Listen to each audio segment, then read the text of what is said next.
नमस्ते, मैं हूँ दीक्षा चौहान श्री विश्वनाथ आईएएस एकेडमी से और आज हम डिस्कस करेंगे एक छोटा सा टॉपिक जो कि है ह्यूमन डाइजेस्टिव सिस्टम। तो ह्यूमन डाइजेस्टिव सिस्टम में सबसे पहले समझेंगे डाइजेशन प्रोसेस क्या होता है ना। डाइजेशन क्या होता है? तो डाइजेशन होता है एक प्रोसेस जिसमें हम लार्ज और कॉम्प्लेक्स फूड को, जो हम खाते हैं स्टार्च जो लेते हैं हम, वो जो स्टार्च होता है वो कॉम्प्लेक्स फूड होता है। उस कॉम्प्लेक्स फूड को ब्रेक डाउन करना है और उसको सिंपलर प्रोडक्ट में, है ना, सिंपलर शुगर प्रोडक्ट्स में उसको ब्रेक डाउन करना है, उसे हम बोलते हैं डाइजेशन का प्रोसेस, है ना। और उसमें से जो भी इंपॉर्टेंट न्यूट्रिएंट्स है जो हमारी बॉडी को रिक्वायर्ड है उसका एब्जॉर्प्शन करना। तो डाइजेशन क्या हुआ? डाइजेशन हुआ एक ऐसा प्रोसेस जिसमें फूड से कॉम्प्लेक्स शुगर सब्सटेंस को या कॉम्प्लेक्स शुगर को सिंपलर शुगर में कन्वर्ट करके उसमें से न्यूट्रिएंट्स का एब्जॉर्प्शन करना, उसे हम डाइजेशन का प्रोसेस बोलते हैं। तो जो ह्यूमन डाइजेस्टिव सिस्टम होता है ना, पूरा जो डाइजेशन में जो जो आपके ऑर्गन है जो इंक्लूडेड होता है, उनमें क्या क्या आता है? आपका माउथ आता है, सबसे पहले माउथ में बक्कल कैविटी पूरा वो आ जाता है ना। उसके बाद आपका आता है एसोफेगस। एसोफेगस ये फूड पाइप होता है ना, जो खाने को लेके जाता है स्टमक तक। फिर आपका स्टमक आता है, फिर लीवर, पैनक्रियास, गॉल ब्लैडर, फिर स्मॉल इंटेस्टाइन आती है, लार्ज इंटेस्टाइन आती है। ये आपका पूरा का पूरा बन जाता है एलिमेंट्री कनाल, है ना। एलिमेंट्री कनाल जिनसे खाना होके जाता है, लीवर पैनक्रियास को छोड़ के, बाकी सारा माउथ, एसोफेगस, है ना, stomach, small intestine, large intestine, ये सारा मिलके एक एलिमेंट्री कनाल बनाता है जहाँ से खाना होकर के जाता है। ठीक है, तो ये वाले सारे के सारे ऑर्गन डाइजेस्टिव सिस्टम मिलकर बनाते हैं। तो जितने भी बोथ मैकेनिकल तरीके से भी हम कैसे खाने को चबाते हैं ना, तो चू करके, चर्निंग करके, और केमिकल तरीके से एंजाइम्स का इफेक्ट होता है जो उस खाने पे, उन सभी चीज़ों से, उन सारी प्रोसेस से डाइजेशन हो जाता है। तो जैसे हम खाना मुंह में डालते हैं तो हम सबसे पहले मैकेनिकल तरीके से उसको चबाएंगे, छोटा करेंगे, एक पेस्ट के फॉर्म में बनाएंगे। फिर उसको जब हम स्वॉलो डाउन करेंगे एसोफेगस से होते हुए वो स्टमक में जाएगा, वहाँ पे एंजाइम्स उस पर काम करेंगे, तो वो केमिकल प्रोसेसेस हो जाएगी। तो दोनों तरीके से खाने को पचाया जाएगा, mechanically as well as chemically. ठीक है, डाइजेशन इन माउथ। तो सबसे पहले अब शुरू करेंगे कि डाइजेशन होता कैसे है, सारी प्रोसेसेस देखेंगे। तो सबसे पहले जैसे माउथ में क्या होता है, जब खाना माउथ में आपका जा रहा है, जब खाना माउथ में जा रहा है तो माउथ में होता क्या है अंदर? तो माउथ में तीन चीजें होती है, एक आपकी टंग, एक टीथ, है ना, टंग, टीथ, और आपकी होती है सलाइवरी ग्लैंड्स, है ना, सलाइवरी ग्लैंड्स। ये तीन चीजें होती है ना, टंग, टीथ और सलाइवरी ग्लैंड्स होती है। ये इनको बक्कल कैविटी बोलते हैं इन सबको बनाने में। तो सबसे पहले तो लिप्स के थ्रू आपने खाने को एंटर कराया, जब आपके बक्कल कैविटी में खाना एंटर कर गया, ठीक है, तो हमारी माउथ में ही डाइजेशन होना शुरू होता है। सबसे पहली बात है ना, digestion begin in mouth only. तो सबसे पहले डाइजेशन माउथ में शुरू हो जाता है ना, क्योंकि सलाइवरी ग्लैंड सलाइवा रिलीज करती है, जिसके साथ एंजाइम्स भी रिलीज होते हैं और वो खाने को ब्रेक डाउन करना शुरू कर देते हैं आपके माउथ के अंदर ही, है ना। तो डाइजेशन बिगिन इन माउथ। सबसे पहले जो काम करते हैं, जैसे आपका खाना मुंह में गया तो आपके टीथ होते हैं। अब टीथ आपके चार तरीके के होते हैं, याद रखना। आगे वाले होता है इंसीजर्स, चार ऊपर चार नीचे, जो आगे वाले सीधे सीधे दांत होते हैं उनको बोलते हैं इंसीजर्स। तो ये चार ऊपर होता है, चार नीचे होता है, टोटल 8 होते हैं इंसीजर्स। ठीक है, उसके बाद कैनाइन्स होता है, एक यहाँ पे जो आपके थोड़े नुकीले दांत होते हैं उनको बोलते हैं कैनाइन। तो सबसे पहले इंसीजर का क्या काम होता है? बाइट करना खाने को, है ना, बाइट करने का काम होता है इंसीजर्स का। ये होते हैं बीच वाले। साइड वाले जो होते हैं थोड़े शार्प जो दांत होता है, शार्प वाले जो होता है उसको बोलते हैं कैनाइन। कैनाइन जो होता है उनका काम होता है थोड़ा हार्ड चीज़ों को टेयर करना, थोड़ा फाड़ना, है ना। तो ये होता है कैनाइन। ये 4 होते हैं नंबर में, इंसीजर्स 8 होते हैं, 4 ऊपर 4 नीचे, ये 4 होता है, 1 2 3 4, है ना। तो ये 4 होते हैं नंबर में। इसके बाद प्री मोलर्स होते हैं, 2 प्री मोलर्स होते हैं आपके, 2 इस तरफ होंगे, मतलब 4 ऊपर 4 नीचे, तो ये प्रीमोलर्स, प्रीमोलर्स ये भी कितने हुए, 4 इधर 4 इधर, तो ये 8 हुए नंबर में। उसके बाद मोलर्स होते हैं, इनका प्रीमोलर का काम क्या होता है, इसका काम होता है ग्राइंड करना खाने को, है ना, तो अच्छे से ये चबाने के लिए, ग्राइंडिंग के लिए इसका यूज होता है। उसके बाद मोलर आता है लास्ट में, और मोलर होता है 3 इधर 3 नीचे, 3 इधर 3 नीचे, तो कितने हुए, ये हुए 12 पूरे के पूरे। तो मोलर करता है फाइन पेस्ट बनाता है खाने का, एक पेस्ट के रूप में एक पूरा लिक्विड जैसा बना देता है खाने को, तो ये 12 होता है। तो देखो 8 4 12 और ये 12 24, 24 और 8 32 हो गए पूरे। तो एक यंग अडल्ट में जो टोटल नंबर ऑफ टीथ होता है दैट इज 12, है ना, इंसीजर, कैनाइन, प्रीमोलर और मोलर। अब इनका काम भी आपको पता चल गया। इंसीजर का काम होता है बाइट करना, कैनाइन का होता है हार्ड चीजों को टेयर तोड़ना, मतलब एक तरह से उखाड़ना बोलते हैं जिसको, है ना, जो हार्ड सॉलिड चीजें होती है बहुत ज्यादा उनको फाड़ने का काम करता है ये कैनाइन। उसके बाद प्रीमोलर्स होते हैं, प्रीमोलर्स का काम होता है ग्राइंडिंग करना खाने की, और उसके बाद मोलर आता है लास्ट में। मोलर का काम होता है एक फाइन पेस्ट बनाना खाने का, ठीक है। तो यहाँ पे फाइन पेस्ट जब बन गया, इसके बाद जीभ का क्या काम होता है, टीथ का काम हमें मालूम पड़ गया। जीभ जो होती है उस पे टेस्ट बर्ड्स लगे रहते हैं। तो कैसे टेस्ट बर्ड होता है जीभ पे, ये मान लो आपकी जीभ है, तो यहाँ पे कैसे होता है, जो ये वाला होता है पोर्शन, ये सॉल्ट को टेस्ट करता है, जो ऑरेंज वाला है ये सॉल्ट को टेस्ट करेगा, ठीक है। अगर इससे पीछे वाला देखूं तो यहाँ से स्वीट देखेंगे, स्वीट का टेस्ट आता है। तो अलग अलग टेस्ट बर्ड अलग अलग जगह से हम टेस्ट कर सकते हैं अलग अलग टेस्ट को। जैसे सॉल्ट को आगे वाला पार्ट सेंसिटिव होता है सॉल्ट के लिए, थोड़ा उससे पीछे वाला स्वीट सब्सटेंसेस को टेस्ट करेगा, स्वीट।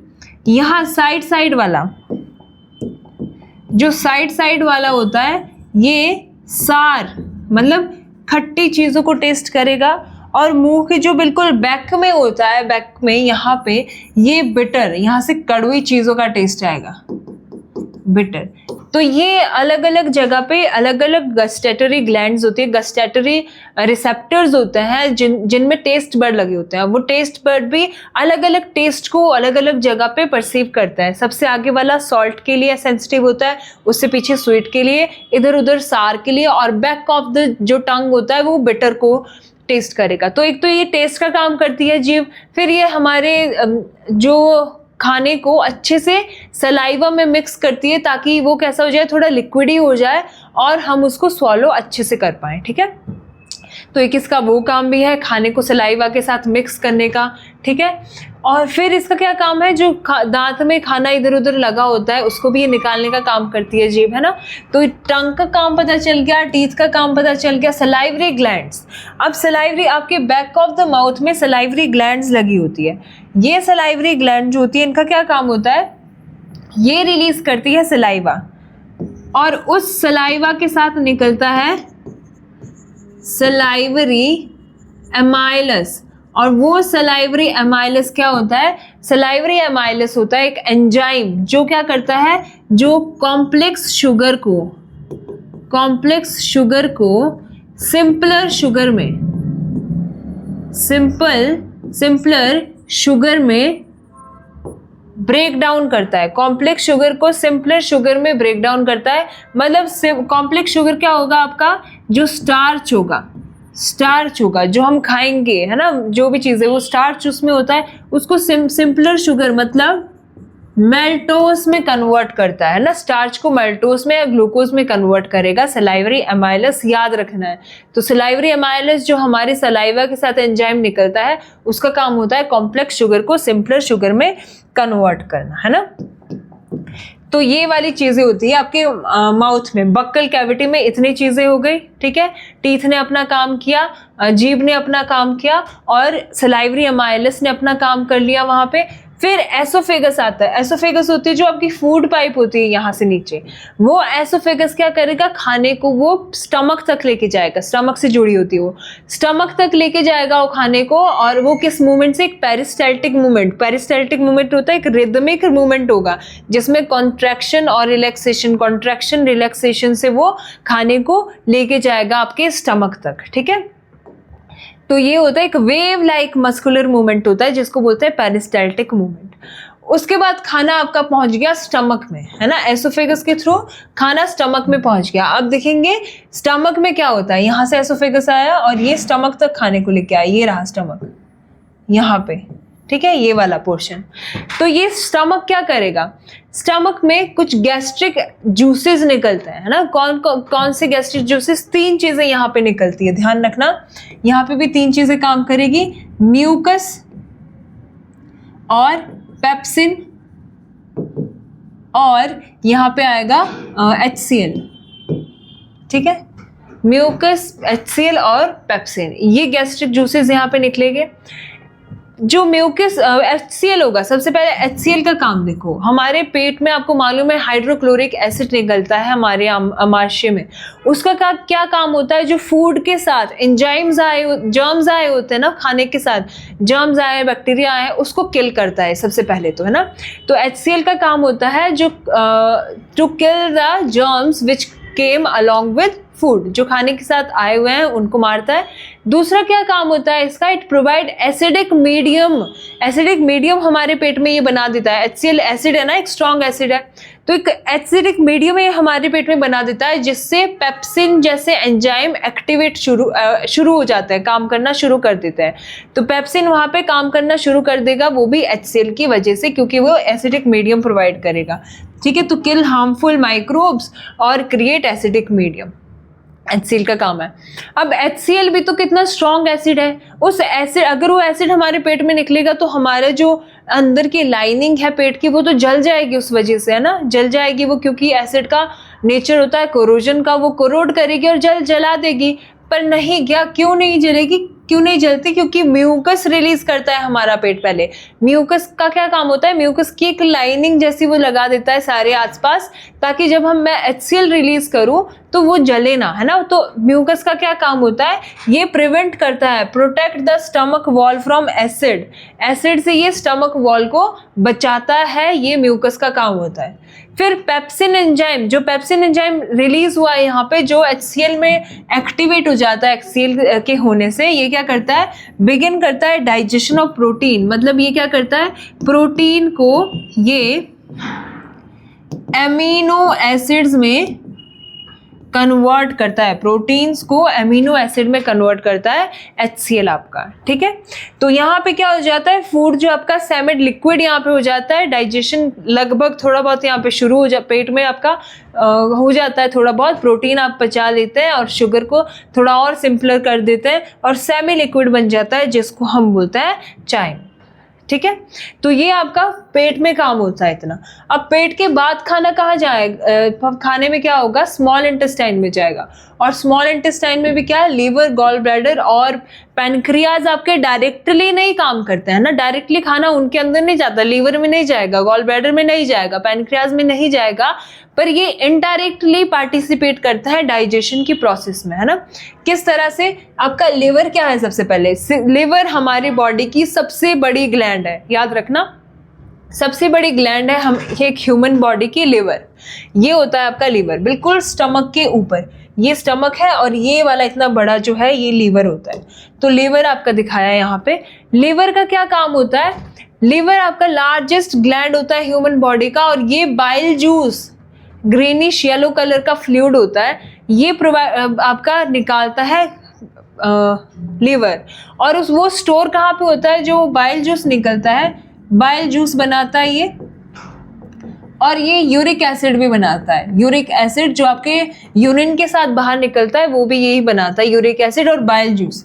अभी हम बाइल जूस पढ़ेंगे क्योंकि डाइजेशन के पर्पज से देख रहे हैं। तो बाइल जूस का बनाता है लिवर आपका, बाइल जूस बनाएगा, और ये गॉल ब्लैडर, ये वाला है जो आपका, ये गॉल ब्लैडर पेयर शेप्ड का जो एक लीवर के बिल्कुल आगे लगा रहता है वो होता है गॉल ब्लैडर। गॉल ब्लैडर में यहाँ पे बाइल जूस स्टोर होके रह जाता है ना, तो ग्रीनिश कलर का gall bladder store the bile, bile को स्टोर करके रखेगा। अब जो बाइल यहाँ पे स्टोर हुआ है इसको ये रिलीज कर देगा स्मॉल इंटेस्टाइन में, जब खाना स्मॉल इंटेस्टाइन में पहुंच गया स्टमक के थ्रू, तो बाइल अब वहां पे जाके क्या कर रहा है, बाइल का काम है इमल्सिफिकेशन ऑफ फैट, जो फैट वहाँ पे है, लार्ज फैट ड्रॉपलेट जो है, लार्ज फैट ग्लोब्यूल जो बने हुए हैं, उसको वो स्मॉल छोटे छोटे टुकड़ों में तोड़ देगा, है ना। तो जो फैट खाने के साथ आया है उस फैट के लार्ज बड़े बड़े टुकड़ों को छोटे छोटे टुकड़ों में बदल देगा और एसिडिक चाइम बनाएगा एक फॉर स्टमक एल्कलाइन, है ना।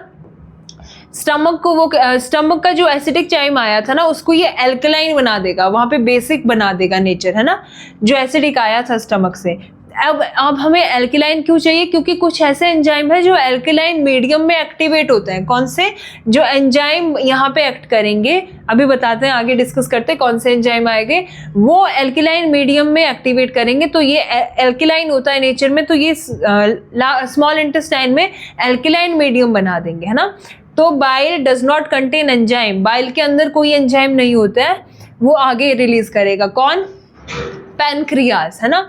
पैनक्रियाज और पैनक्रियाटिक जूसेस। अब पैनक्रियाज क्या होता है? बिल्कुल लीवर के नीचे येलो येलो कलर का जो होता है ये वाला ऑर्गन, इसको बोलते हैं पैनक्रियाज। ये आपको दिखाया है यहाँ पे। तो पैनक्रियाज पैनक्रियाटिक जूस निकालता है स्मॉल इंटेस्टाइन के अंदर। तो देखो लीवर और पैनक्रियाज और गॉल ब्लैडर जो है वो डायरेक्टली नहीं इसके अंदर खाना जा रहा है, पर ये जूस रिलीज कर रहे हैं कहाँ पे? स्मॉल इंटेस्टाइन के अंदर, है ना। तो pancreas secrete pancreatic juice into अब स्मॉल इंटेस्टाइन। स्मॉल इंटेस्टाइन भी आपकी 3 पार्ट्स में बटी हुई है। सबसे ऊपर वाले पार्ट को हम बोलते हैं डुओडेनम। तो डुओडेनम में मतलब first part of small intestine जो होता है, जो बिल्कुल स्टमक के नीचे वाला होता है, जो सबसे पहला वाला भाग, उसे बोलते हैं डुओडेनम। तो डुओडेनम में ये सबसे पहले पैनक्रियाटिक जूस को रिलीज करता है। कौन कौन से होते हैं पैनक्रियाटिक जूसेस? तो एमाइलेस आता है सबसे पहले, फिर लाइपेस और ट्रिप्सिन, ये 3 आते हैं पैनक्रियाटिक जूसेस। एमाइलेस का क्या काम है? कार्बोहाइड्रेट्स को ये मेल्टोज में कन्वर्ट करता है ना। कार्बोहाइड्रेट्स मतलब वही जैसा हमारे सलाइवरी एमाइलेस जो था, जो बक्कल कैविटी में बड़े बड़े कॉम्प्लेक्स शुगर को, है ना, जैसे कार्बोहाइड्रेट से कॉम्प्लेक्स शुगर को वो सिंपलर शुगर जैसे मेल्टोज है उसमें कन्वर्ट करा था, वही वाला काम यहाँ पे एमाइलेस करेगा। कार्बोहाइड्रेट्स को सिंपल शुगर में कन्वर्ट करेगा, मतलब मेल्टोज में कन्वर्ट करेगा। दूसरा लाइपेस निकलता है। लाइपेस का क्या काम है? फैट को पचाता है। लाइपेस जो है लिपिड्स और फैट को पचाता है। फैट को ये फैटी एसिड्स में और ग्लिसरोल में बदलता है ना। तो फैट्स को फैटी एसिड और ग्लिसरोल में बदलता है लाइपेस। लाइपेस फैट और लिपिड्स को पचाता है, याद रखना। ट्रिप्सिन, ट्रिप्सिन क्या करता है? ट्रिप्सिन बचा, देखो पहले तो कुछ प्रोटीन तो स्टमक में पेप्सिन ने पचा दिया, जहां पे उसने प्रोटीन को अमीनो एसिड में कन्वर्ट किया था। यहाँ पे ये पूरी तरह से क्या करेगा? प्रोटीन को पचा देगा। तो digest protein completely into peptides, है ना, या अमीनो एसिड में, पेप्टाइड्स में या अमीनो एसिड में पूरी तरह से ये कन्वर्ट कर देता है प्रोटीन को। फिर न्यूक्लियस क्या करती है? ब्रेक डाउन करती है न्यूक्लिक एसिड, जो भी न्यूक्लिक एसिड वहां पे होगा उसको ब्रेक डाउन करती है। तो ये क्या करते हैं? पैनक्रियाटिक जूसेस जो है ना, जो पैनक्रियाटिक एंजाइम है वो एल्कलाइन मीडियम में ही एक्टिवेट हो सकते हैं, इसलिए बाइल जूस मीडियम को एल्कलाइन बना देता है। ठीक है, अब स्मॉल इंटेस्टाइन में खाना चला गया। स्मॉल इंटेस्टाइन मैंने आपको बताया 3 पार्ट में डिवाइडेड होती है। ऊपर वाले पार्ट को हम बोलते हैं डुओडेनम, नीचे वाले को हम बोलते हैं, बीच वाला जो पार्ट होता है उसको बोलते हैं जेजुनम, है ना, और जो लास्ट वाला पार्ट होता है स्मॉल इंटेस्टाइन का उसको बोलते हैं इलियम, है ना। ये 3 पार्ट में डिवाइडेड होती है, डुओडेनम, जेजुनम और इलियम, 3 पार्ट में स्मॉल इंटेस्टाइन डिवाइड होती है। मोस्ट जहाँ पे जितना भी मैक्सिमम डाइजेशन होता है ना वो आपके स्मॉल इंटेस्टाइन में होता है, और मैक्सिमम न्यूट्रिएंट्स का एब्जॉर्प्शन भी स्मॉल इंटेस्टाइन में ही होता है। ठीक है, यहीं पे सारा डाइजेशन और सारे न्यूट्रिएंट्स का एब्जॉर्प्शन होता है। ठीक है, और जो इनर लाइनिंग होती है ना स्मॉल इंटेस्टाइन की, उसमें विलाय स्ट्रक्चर होते हैं, ऐसे होते हैं। ये स्मॉल इंटेस्टाइन में मान लो तो अंदर वाली साइड ऐसे कुछ फिंगर लाइक स्ट्रक्चर होता है जिसको हम बोलते हैं विलाय। इस तरह से स्ट्रक्चर बना होता है जिसको बोलते हैं विलाय। तो विलाय स्ट्रक्चर होता है जिसमें कैपिलरीज होती है, बहुत सारी ब्लड कैपिलरीज होती है लगी हुई। तो अगर खाना यहाँ पे है तो खाना यहाँ पे पच रहा है अंदर, जिसकी वजह से जो ये विलाय है, विलाय इसको रोक के रखता है, ज़्यादा सरफेस एरिया प्रोवाइड करता है, और जो इसमें कैपिलरीज लगी है उसके वजह से वो न्यूट्रिएंट्स को वो एब्जॉर्ब करता है और खून में मिला देता है। तो ब्लड के साथ वो सारे न्यूट्रिएंट्स, विटामिन्स वो सब मिल जाता है वहाँ से, ना। तो यहाँ पे क्या इंक्रीज करती है सरफेस एरिया को, और विलाय क्या करता है, विलाय जो है सरफेस एरिया इंक्रीज करके मैक्सिमम एब्जॉर्प्शन वहाँ पे फूड का कर देता है अंदर। तो मैक्सिमम डाइजेशन ऑफ फूड और मैक्सिमम एब्जॉर्प्शन जो होता है खाने का वो स्मॉल इंटेस्टाइन में आपका हो जाता है। किस तरह से, देखो जो सबसे पहला पार्ट है डुओडेनम है, डुओडेनम में बाइल आएगा, पेनक्रियाटिक जूस आएंगे, और सबसे ज्यादा डाइजेशन यहाँ पे होगा डुओडेनम में, ऊपर वाले पार्ट में। जेजुनम में इंपॉर्टेंट रीजन है जो क्या, जहाँ पे क्या होगा, एब्जॉर्प्शन होगी खाने की पूरी एब्जॉर्प्शन हो जाएगी, और यहाँ पे इलियम में फाइनल एब्जॉर्प्शन ऑफ न्यूट्रिएंट्स, है ना, लास्ट में जो बचा कुचा है वो इलियम में न्यूट्रिएंट्स एब्जॉर्ब हो जाएंगे।